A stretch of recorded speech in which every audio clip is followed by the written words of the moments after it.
Did you always know that you wanted to be a high school dance teacher, or was this your plan B? No plan B. Ever since I think I was at elementary school, kindergarten, I always felt I wanted to teach. I was like, I just have to teach. I just want to be a teacher. Why, I don't know. It's just something in me. But then I've been taking dance class since 4 years old. So I just always got obsessed, and I just always helping people. And I was like, oh, I can teach people how to do this. So, you know, this is something I want to do. So it's kind of just always been there. I always wanted to know, teach them. Yeah. What were some of your major stepping stones in getting to where you are? I started at studio at 4. I just played dancing in Riverside. And then I was there till I was like 15. And then I started high school dance, and then I did cheerleading. And then I quit studio, unfortunately, because of, school, high school, and dance. And then college was expected. So I was like, I got to go to college. I want to be a teacher. I want to teach dance. So I went to community college for 2 years, and then I went to Cal State Fullerton. I majored in dance. And then along the way, I've taught at 2 or 3 studios, I think. So I always had that experience, like when I turned 18, and I always, had that job. And then I coached at Rancho Verde High School. I coached their song team, and then came here, got hired as soon as I got my degree, and then been here ever since. So it's been a long time. Was there a time that you were discouraged or just wanted to give up?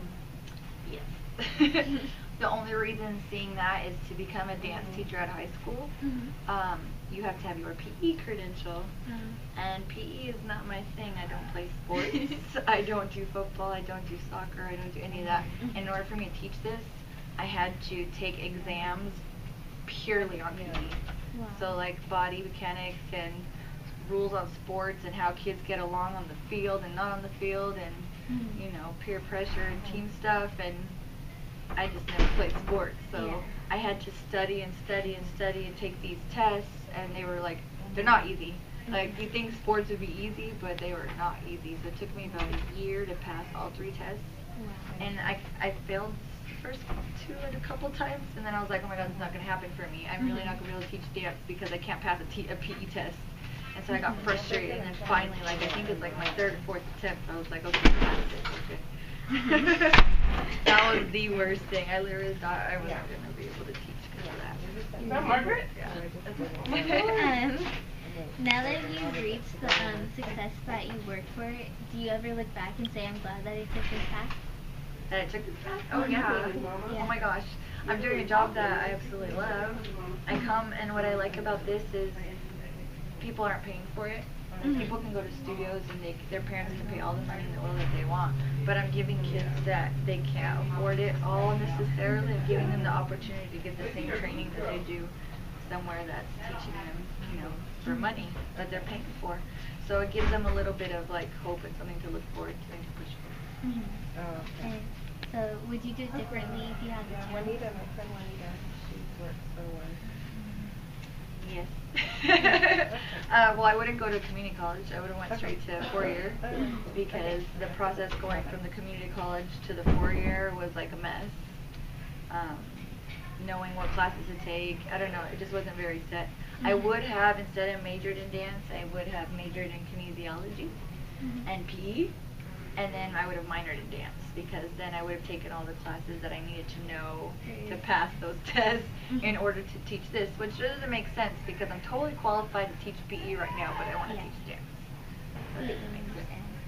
It's good to mention. If you were given the chance to take a more fulfilling position, would you? I don't know what would be more fulfilling. Or like, would I rather perform instead of teach? No. I had that opportunity, and I had to choose between the two, and I chose stability and teaching. What would you say your definition of success is?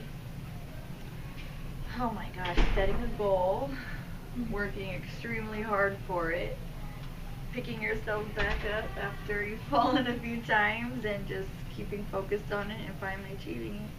And then not only achieving it, like loving it after you've achieved it. Because some people achieve it and then they're like, that's it. You know what I mean? Like actually like enjoying what you do after you've achieved it. And what are some what is some advice or words of encouragement you would tell someone going into this industry? Dance. It's very hard. It's very competitive. It's not. I mean, if you're a dance teacher, you're either gonna teach dance, you're gonna open your own studio, or you're gonna try to become a famous dancer. So there's not really much to choose from there. So it's limited. Yeah. It's very limited. Unless you're really obsessed with it and you really are pretty good at it, then go try it. Yeah. Mm. Well, thank you for You're welcome.